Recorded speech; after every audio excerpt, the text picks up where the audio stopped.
हस्तिनापुर की हस्ती सो गए बाण सैन्य पर्वताभिषेक डूबने भी लगी भंवर बीच कश्ती गुरु दौड़ता है तो भल हो गया सेनापति चढ़ बना कौरवों का है चिंता भरी दिल में कैसों के भारी हुए मगन हर सुन पढ़ा कौरवों का।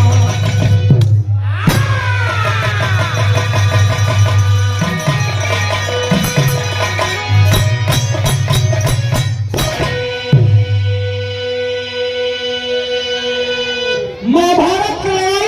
लड़ाई सब जानत बा, जग जाहिर बा, लेकिन गुरु द्रोणाचार्य का वध हो गई है। तना पंच परमेश्वर बैठल बानी भगवान, गुरु द्रोणाचार्य का वध हो गई। इच्छा मृत्यु वरदान प्राप्त रहे दादा भीष्म के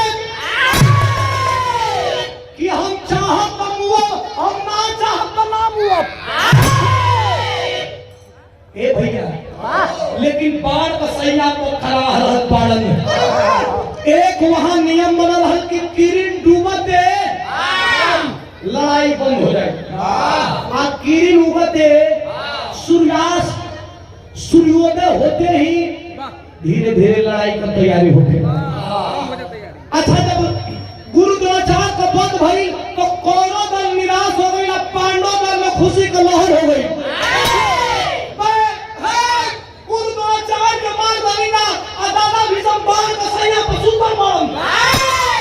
लड़ाई जीत गई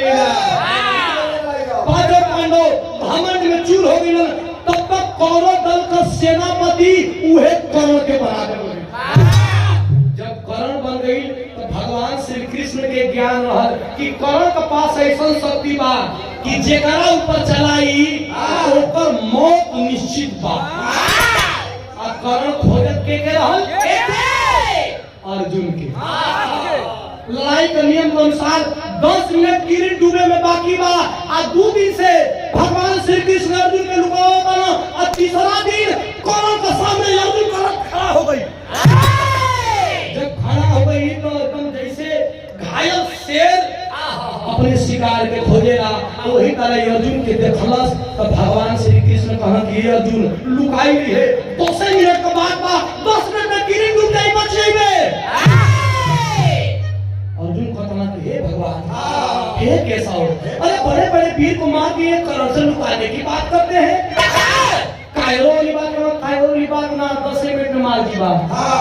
जब कर्ण देखलस कि भगवान लुकाओ तो हम कलश की कुंती का दूध पियले हो थे,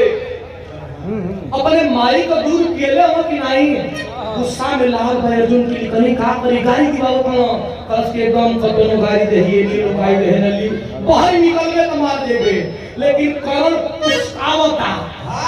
व्यंग बोल के उस्कावत बा का उस्कावे मास्टर बिहार में स्वर्गीय रामदेव गुरु जी को कव्वाली लगत है। पहले प्रणाम पूछे आई देखा ई कव्वाली के स्वर्गीय रामदेव गुरु जी अपने जवानी के आलम में गा के अक्षर गइलन।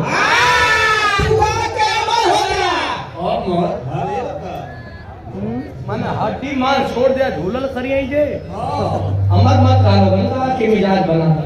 कैसे आओ मत।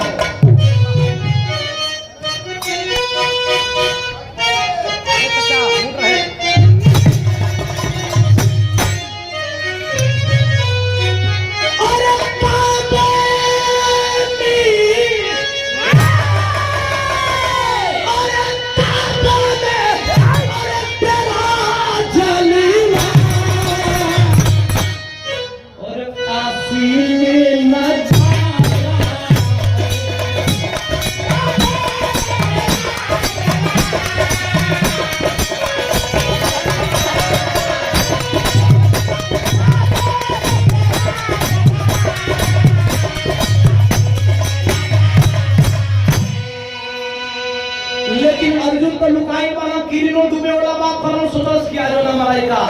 व्यंग बोलता संजय भैया व्यंग बोलता कि कैसे अर्जुन को बाहर निकाला अमोघ होरी अमोक शक्ति और ये हाथ आए कोई व्यंग बोलता है तना पंच परमेश्वर बिहार को सुन भैया बैठा पानी है अरे की अच्छा है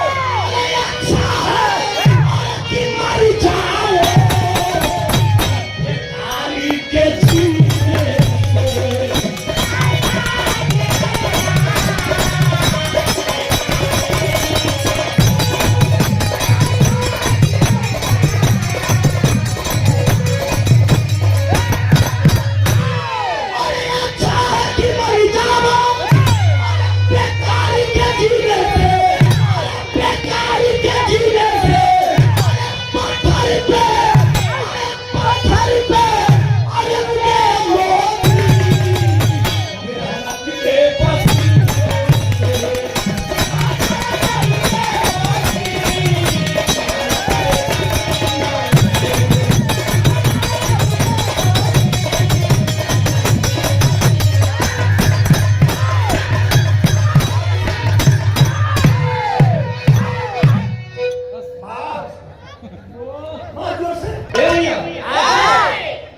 बिरहवा सुने वाला बाबूजी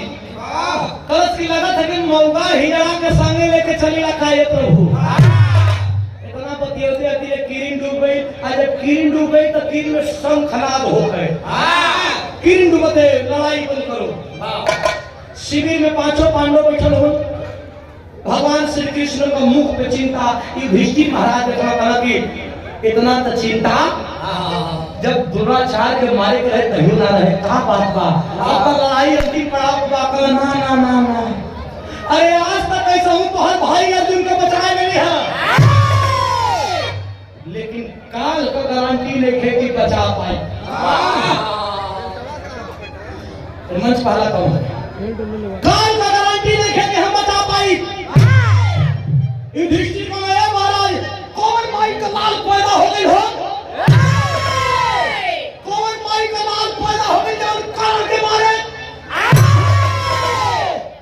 अर्जुन के मारे वाला कौन माई का लाल पैदा हो गई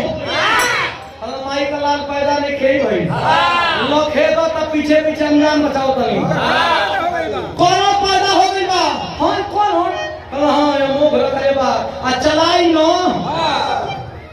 अर्जुन का जेकरा वो चलाई के बचाए वाला पैदा देखे भाई यही तो भगवान के चरण में गिर गई आप तो कृपा निधान है दुर्योधन का मति फेरने वाले आप हैं कौन उपाय करना हमारे पास कौन उपाय नहीं है हमारे पास कौन उपाय नहीं करना प्रभु कौन उपाय करना एक उपाय बा है तना भैया लोग बैठल बानी एक उपाय बताओ कौन उपाय बताई प्रभु कौन की भीम को लइका एगो जवान भइल भीम को लइका की भैया तो जब पांचों पांडव को वनवास भइल रही तो भीम को एगो राक्षसी से बियाह नकुल वही चुटकी ले था हां तो साधारण मेहरारू का भारो कहां था मैं एगो राक्षसी से बियाह भइल जो राक्षसी का नाम हिडिंबा आ हिडिंबा को लइका आ भीम को लइका घटोत्कच जवान भइल वही तो वही को बुला दी भगवान कहना कि बुला दी युधिष्ठिर का कहा हे महाराज नेकी अब पूछ जल्दी बुलवाई पत्र लिखाई आज जब पत्र लिखाई तक घटोत्कच देखलस का आंख भर गई माई के सामने में ए लाइट काहे पर दुबरा का भैया ए कहां से लिखा कहो तो माई से पूछलस की जाई माई कलस के से बढ़िया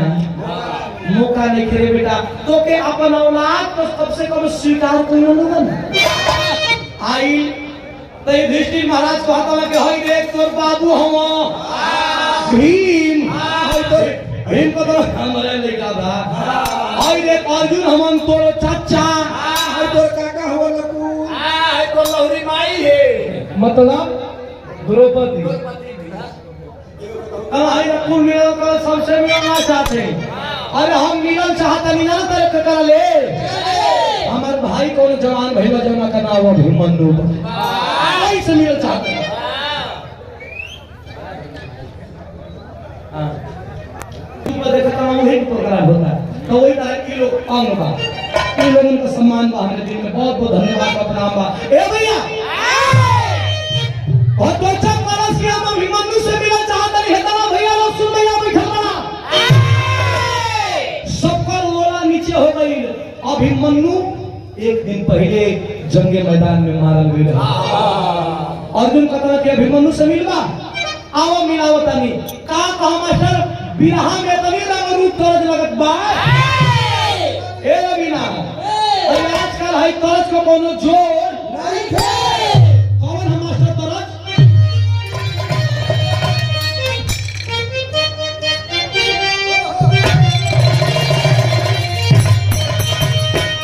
बाल तरज पहले गवैया में कंपटीशन चले बात पर बात तुरंत हो गए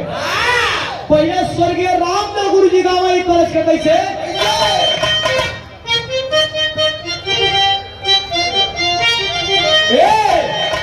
कोनो मेहरारू को मरद से रूस रही बा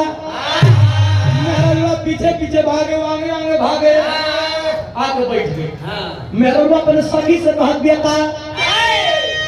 कि नदिया किनारे मोर बोले अरे हजार बार बोले अरे हमार पिया हमसे ना बोले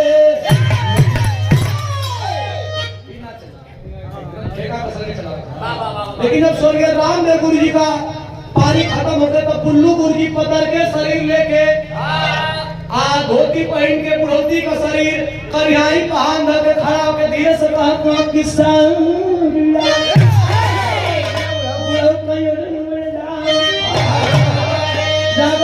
बोले बाबा रामदेव गुरु जी के कहा धीरे से कहा कि गंगा जी को तुम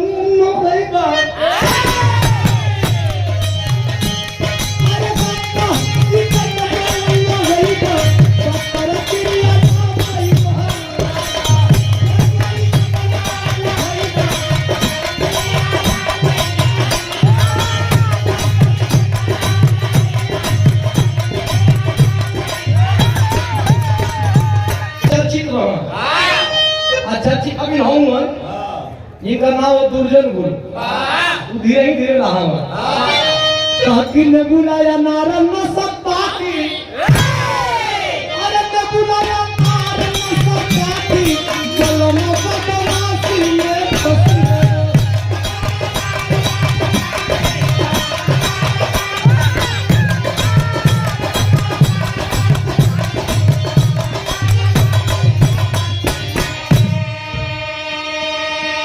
लेकिन यही गाजीपुर गए को गवैया रहन जो हिंदी गाना गावे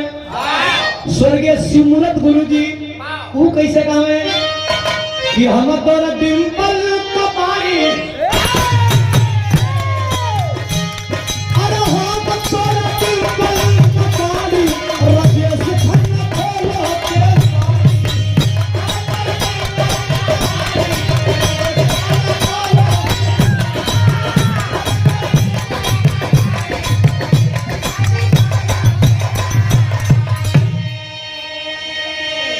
लेकिन हमारे गुरुजी विजय लाल जी के नाम है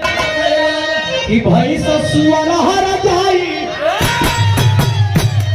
अरे भाई ससुर हर जाई भूमि जतने वतने मोटाई भाई ससुर हर जाई भूमि जतने वतने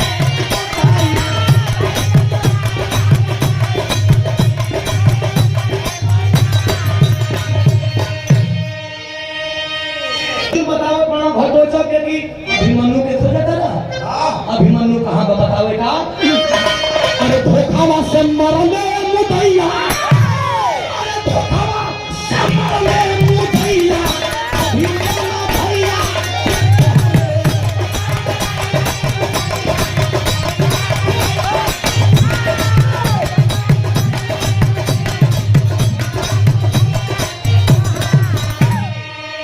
अरे बोले भटोचा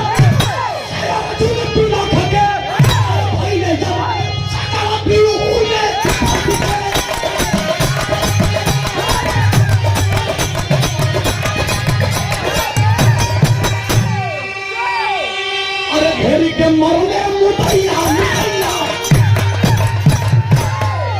अरे घेरी के मरले मुदैया मुदैया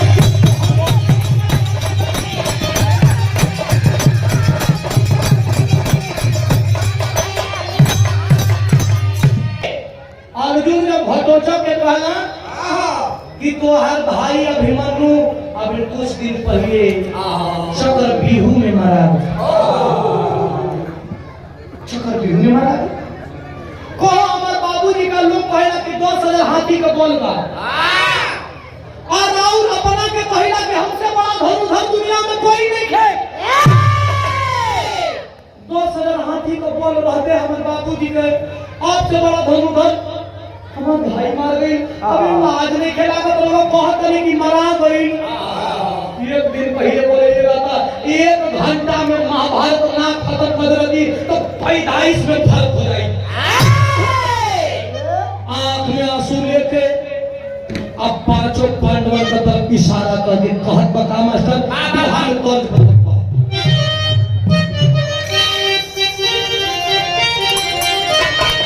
और अभी ना बताइए है कि पहले का खाना पहले का जानना पहले का मर्दाना पहले चीज पुरान चीज बताइए कि हाई पुरान चीज का सुनाओ थे कोनो लड़का कोनो लड़की के बड़वर्गी कर रहल ईश्वर के राम देव गुरु जी अपने मुखार बिंदी से गाँव है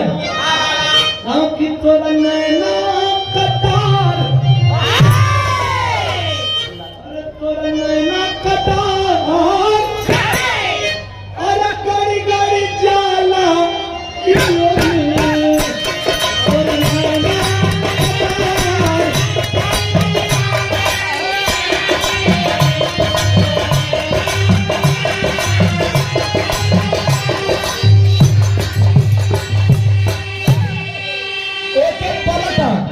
एक पलटन के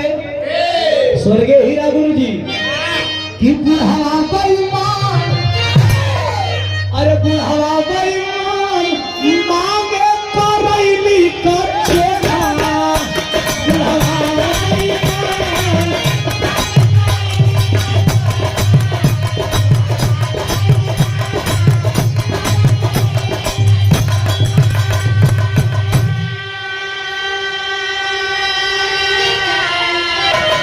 लेकिन घटोत्कच कहे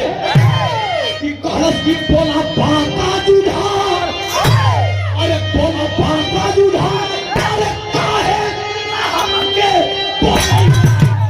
बोले बाका जुधार काहे हमके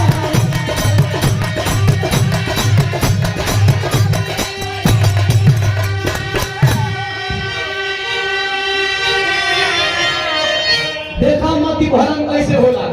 10 के 1 घंटा में संजय भैया से 1 घंटा में महाभारत खत्म कर दे देखना पड़ेगा 5 पांडवों में होपलेस कर देला कि बहुत आदमी तो हम लोग बेकार हुआ हम 1 घंटा में महाभारत खत्म कर दे गाना सुना सुना ढेर नेता मत बनो अरे जहां गुरु तोड़ा 4 मारो मिलन जहां कृपा 4 मारो मिलन अरे जहां बाण में सैया पतादा भीषम सुतल हुआ बड़ा बड़ योद्धा ना हो बेटा तो के बुलावल काहे गई अरे क्षत्रिय न होंगे अरे क्षत्रिय न होंगे अरे तू क्षत्रिय कहाई बा अरे जब की समरिया न पीड़िता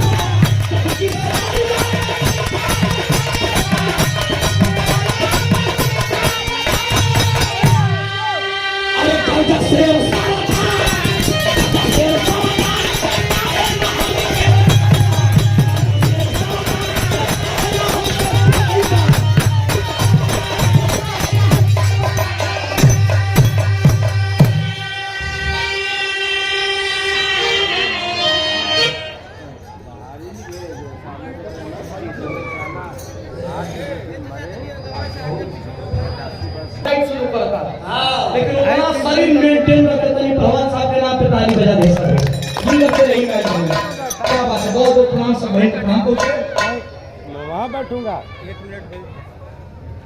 बहुत बहुत धन्यवाद गणेश कुमार मौर्य ए पचहरी पावर हाउस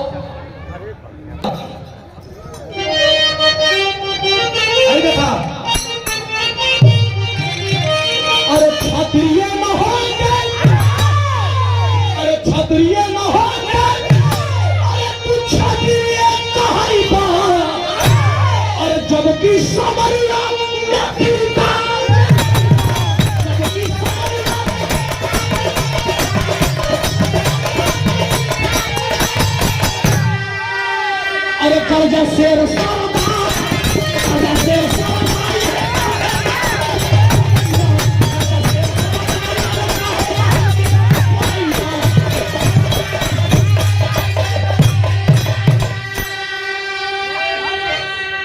तैयारी करो ढेर बहुत अरे ठीक है प्रभु। बिहान भाई टीका ऊपर लगा के जब लड़ाई के मैदान में गई तो कौरव पांडव तो बदले वाला पांडव जनते वाला कौरव तो प्रसोदक और की पांचे गोरों से छठमा कहां जावे और वो शरीर कैसन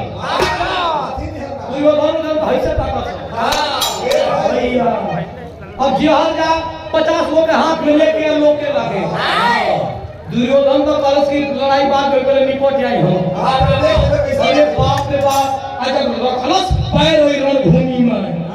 कुरुक्षेत्र का धूल उड़ल बा एकदम बवंडर मचल बा तब बिहार में ताज बड़ा कचकच हमरे उस्ताद बनी बा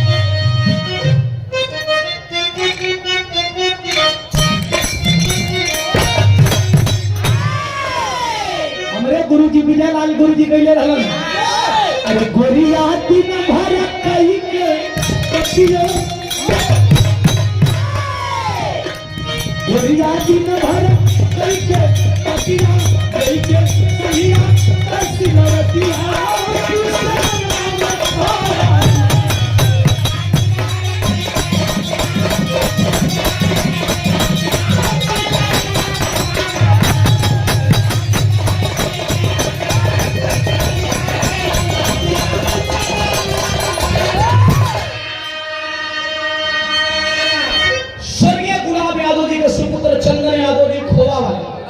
भैया की तरफ से पुरस्कार 100 रुपये प्रणाम मुझे होशियार हो जाओ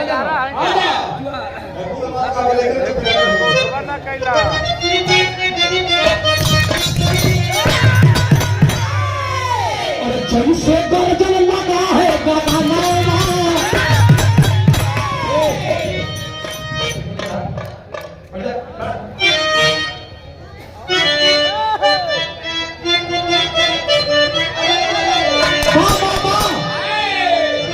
जैसे गर्दन लगा है गगनवा वैसे गर्दन लगा है जवानवा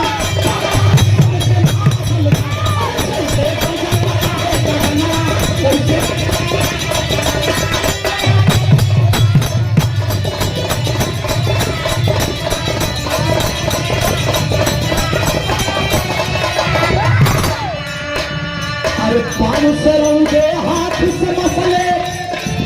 अरे सेना लगल पर आए अरे हाहाकार मचल धरती पे सब ही भगल घबराए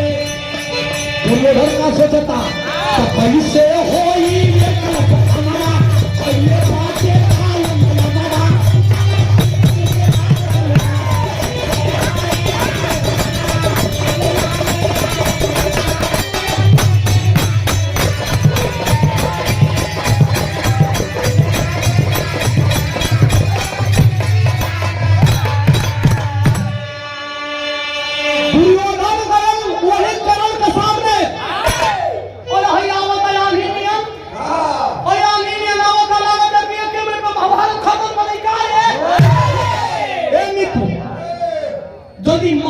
अमोक शक्ति से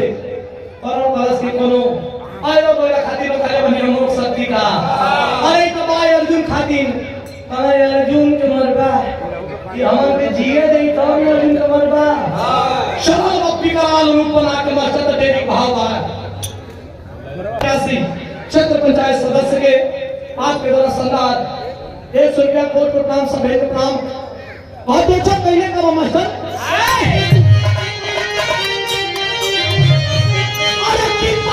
की रण में ढेरी मच गई 500 की रण में ढेरी मच गई अरे तुझे पीर भाटो जग खैर नहीं है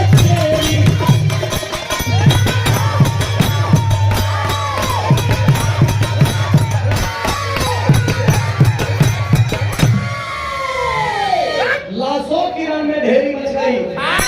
पीरा मात्र 5 मिनट में उड़ पाए ए भैया जाके दुर्योधन कर्ण सामने हाथ जोड़ना के अगर मित्र होई बात आज ही घटोचक मनाई नहीं तो हमारा संदेह होता कि कहीं कहूँ पांचों पांडव से मिलत तो नहीं खाना अरे दादा मर में जाता अब तू कहता कि अर्जुन के मारो अर्जुन के मारे से पहले हम मर जाएंगे कहा कहे मास्टर बिहार में तो दर्द गुड्डू भी आई तरह देखा मेहरारू को सहा मेहरारू को ऐसे कम से 3 तलावा बढ़ा दा 2 तलावा बढ़ा दा रानी बनवा दो और रानी बनवा दो ये मेहरारू को क्या कि हमरे मथुरी पर जहाज उड़ावा हमरे झूलनी पर जहाज उड़ावा पता कलश की जहाज उड़ाए तो तू देखेगा एक सुपनेखा बस ना हमरे चाहिए हमके चाहिए का कहे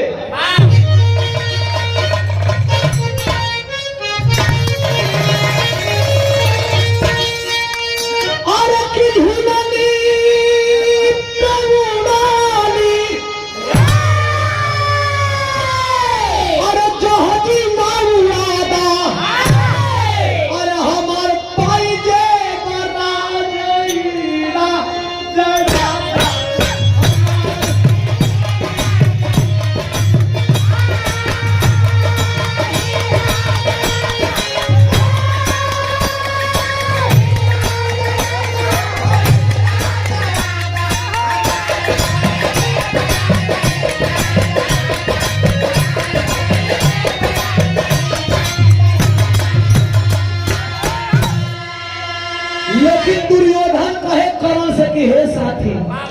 हे मितवा का कहे अरे कि मितवा हमारी याद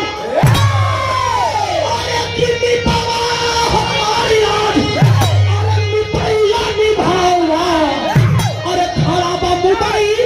ये के मार के भगावा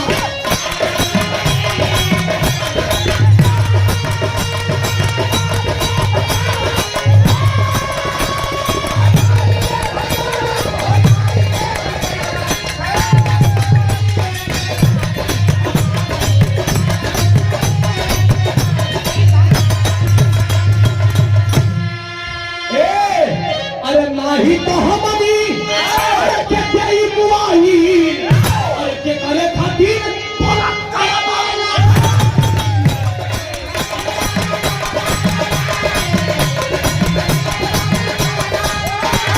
अरे बोला दुर्योधन ना तेरी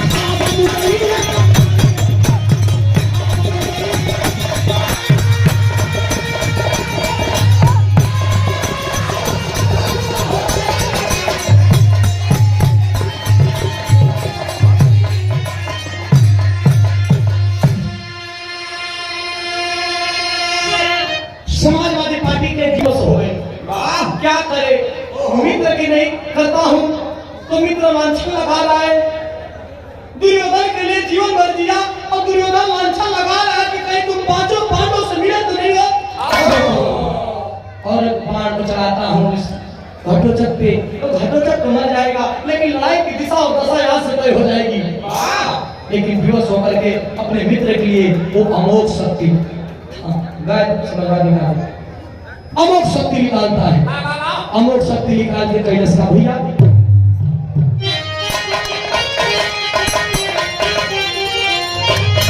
अरे विवश हुआ अरे दानवीर पलवानमा मरने का अरे कटी के बाद से धरती पर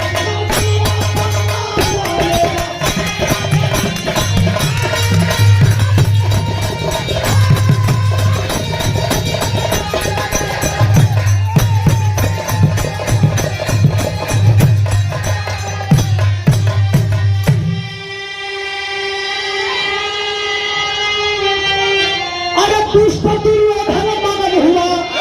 लेकिन करो सोच में डूबल हो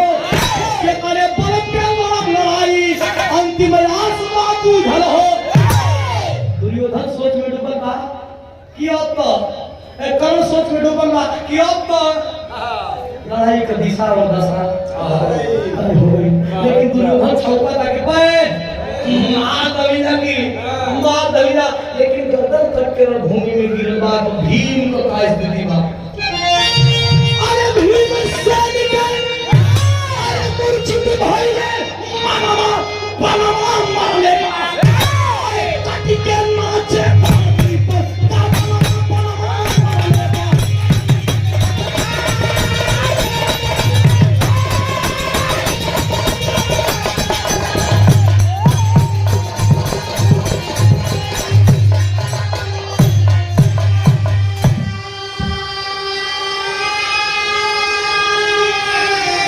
वर्तमान बीडीसी पर भी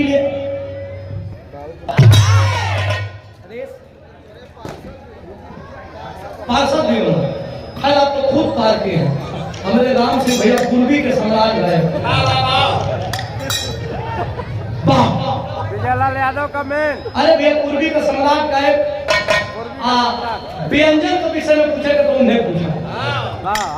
दुनिया को कुल व्यंजन खेले होगा लेकिन गजब महेश परदेसी भैया व्यंजन बना खाए का खियावे का तरीका होगा। आप महेश परदेसी भैया व्यंजन बना के ऐसे कबारे वहां ऐसे निगल एक मतलब समझा तो का एक मतलब जो होता है चना अमृत उसे लेने का तरीका होता है। और चना अमृत में परमात्मा का वास होता है। परमात्मा लेके ऐसे लेके ऐसे घुटल जाता है। धन्यवाद प्रभु। कुछ नहीं पता भैया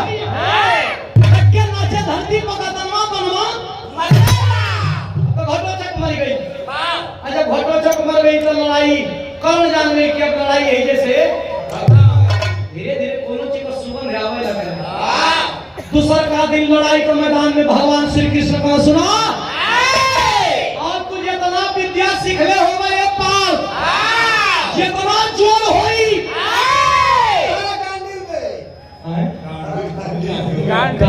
गांधीधारी अर्जुन उनका तिरिया धनुया का नाम है। धनुया का नाम है गांधी। पीछे एकदम किचन जला गांधी थोड़ा पानी का ना कहे तो नहीं करना है चुप रहो। ए भैया दूसरा का देखना जितना तो जोर ही लगा दिया समझा के रणनीति तय हो रहल बा पैसे मटर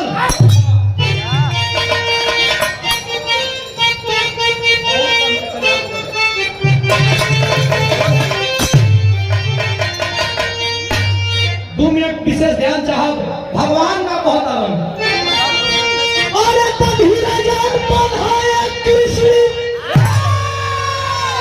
अरे पांच पांडव के भैया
आपन आपन हरवा हथियार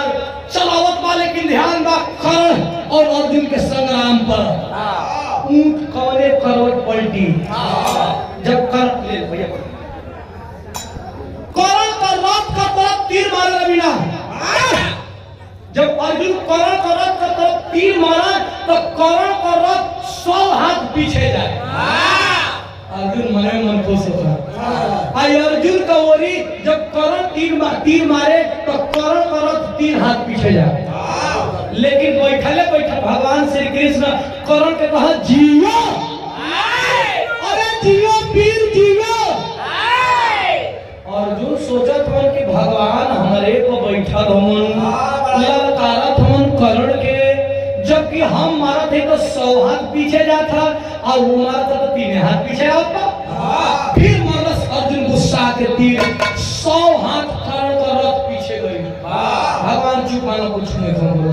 अब वो जब कर्ण मारे तीर तो 3 हाथ पीछे आवे कर्ण का अर्जुन का था। भगवान कहा जियो वीर जियो, अरे जियो रे कर्ण जियो। सोच में पड़े कि भगवान ऐसे काहे करता नहीं,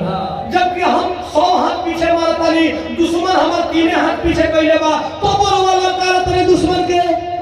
कहीं दुश्मने से मिलल तो नहीं न देख भाई। भगवान कहा ये अर्जुन हे बात कहां जी रहे हो? अरे जिससे तुम बात कर रहे हो ना, तीनों लोगों का भार लेकर के और तुम्हारे रथ पे बैठा हूं मैं। तीनों लोगों का भार है, स्वयं मैं बैठा हूं। और तुम्हें ज्ञात है कि तुम्हारे ध्वजा पर स्वयं वीर बलि हनुमान बैठे हैं। तुम्हारा रथ कितना वजन है, फिर भी करो बाहरे करो, तुम्हारे रथ को 3 हाथ पीछे कर दिया और तुम 100 हाथ मार करके फूल रहे हो। समझ लो कि अगर हम लोग नहीं होते तो तुम्हारा कहाँ आता पता चलता, तुम किस लोक में रहते। और ये बाप रे बाप, अर्जुन गुस्सा में लाल हो गए, तो भूल हो गई रही। एक तीर मारा अर्जुन, कर्ण का रथ का पहिया डैमेज हो गई। जब डैमेज हो गई और रथ से उतर के अब कर्ण उस पहियों को उठा करके लगाने के लिए जब वही जाता है, भगवान कहते हैं कि पार सचे बनो पार, पार चलाओ पार। अर्जुन घबरा जाते हैं कि क्या प्रभु, हे प्रभु निहत्थे पे बाण चलाने के लिए कह रहे हैं। निहत्थे पे अर्जुन बाण नहीं चलाएगा। जी क्या कहते हो, निहत्थे पे बाण नहीं चलाएगा? तुम्हारे बेटा तुम्हारे बेटा अभिमन्यु को चारों तरफ से घेरा गया था, तो तुम्हारे बेटे के हाथ में कितने शस्त्र थे तुझे पता है? निहत्थे पे पार करने वाले में से एक दुश्मन ये भी था, एक पापी कर्ण भी था। अब तुम बात कर रहे हो कि नहीं चलाओगे तीर, तो नहीं चलाओगे तो सोच ले कि अब नहीं तो कभी नहीं, अब नहीं तो कभी नहीं। तीर चलाओ, तीर मौका का फायदा उठाओ, पार चढ़ा करके और सुनील करके और कर्ण के तरफ अर्जुन करते हैं क्या मास्टर।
में होगी कि मार दहनी की भगवान जान गए कि अर्जुन के घमंड हो गए। कहा सुना ए अर्जुन अब हिनो अधमरु का कर्ण तो से वीर अर्जुन कहा प्रभु आप तो कबो हम लोग से बतियाते ना है जब बतियाओ थे करने गोल से बतियाओ थे। कहा चलो परीक्षा ले ला ब्राह्मण का भेष बना करके और श्री कृष्ण भगवान अर्जुन को लेकर के चल लेते हैं। निहत्था पड़ा है धूल माटी में गिरल बाबू करण जाके कहते हैं कि ये करण हे दानवीर करण सुना है कि तुम बहुत दान करते हो क्या इस भिक्षु को भी कुछ दान दे सकते हो। आंख खोलस करण ऊपर देखलस कि ब्राह्मण देवता हो संगे कोनो उनका चेला है कलश के धमरू भाई बने हमरे के कहा था प्रभु घरे देता हमार मेहरारू तो के कुछ न कुछ दे दे कम उतना दूर तो ना जा सुनले बानी कि एक करण तोरे को दान सोना तो है उहे दटवा दे देबे तो हमार आवश्यकता को पूर्ति हो जाए। भगवान से कलश की हे विप्र देवता दान तो दे दे लेकिन लिया देता एगो कहीं से पत्थर दटवा टूटी कैसे हम तो चले के स्थिति में नहीं थे। बारे भगवान परीक्षा ले रहलवाना कतना कि ये करण तो दानो नहीं बा तो से बेगारी हमार तो ना हो सोचत बड़ा कि बेगारी करा के दान नहीं तू कहां से पत्थर ले बा हम नहीं जा तू बाहर करण परीक्षा ले रहे भगवान हे केहुनी के बल पेट के बल घुसुक के एगो पत्थर लेके आ दांत तोड़ के भगवान के कलश लीजिए। भगवान फिर देखा परीक्षा ले रहा बड़ा कहा कि कार्यक्रम तुमको कोई बताया नहीं कि झूठा दान किसी को नहीं देते हैं कोई तुमको बताया नहीं। भगवान का बतिया सुन के कलश की क्या करो मेरा तीर धनुष कहीं अगर बगल पड़ा होगा ला करके दे दीजिए। कहा तो आप बेगारी फिर ना हो बेगारी करवा के दान दो जातवा परीक्षा पे परीक्षा परीक्षा पे परीक्षा और हमारे दूसरा आदमी आता तो कहता कि यार हमारे भाई बनिया तो हम दान नहीं दे तो ही तो लागत हो ऐठन करे लेकिन वाह बार कर बा फिर के उन्हीं के बल पेट के बल जा करके तीर और धनुष उठा करके एक दांत ले प्रदंचा चढ़ा करके मरलस धरती में छेद हो गई पानी का भपवाला उठल दांत धो के कलश लीजिए प्रभु चल दिए जब चलते हैं तो खबरदार चलना तो उनका एड़ी देख रहा कलश साधारण ब्राह्मण में और बनावटी ब्राह्मण में यही लगता है ब्राह्मण जात मांगने वाला बिरादरी जब चलेगा तो रोज उसका नित्य क्रिया है कि भिक्षा लेकर के भोजन करना भिक्षा लेना तो जब रोज भिक्षा लेता है उसका तलवा धूमिल रहेगा और इनका तलवा लगत बा कि चमचम चमचम चमकत बा कलश की अपन ओरिजिनल रूप में आवा अब क्या हुआ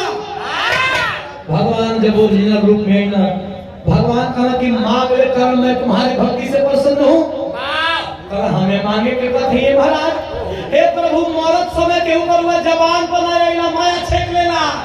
कि खेत भरे के बहाई करे के बहाऊ करे के बा और वह जवान बनाएगा और मरत समय हुआ सामने हमर बानी का मांगे के कहता नहीं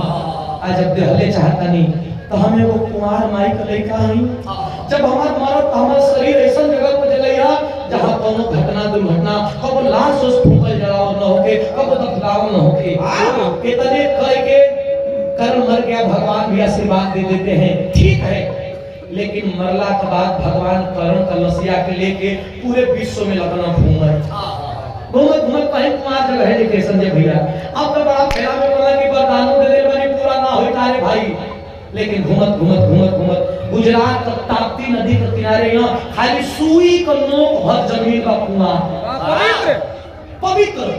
तो वही सुई का नोक भर जमीन में सुई गड़लन और ओकरा ऊपर भगवान श्री कृष्ण अपन हाथ रखन हाथ के ऊपर चीता सजावल गई चीता के ऊपर कर्ण का लाश रखल गई और लाश के जला के कर्ण का देह प्रदान पूरा किया। बोलिए भगवान श्री कृष्ण की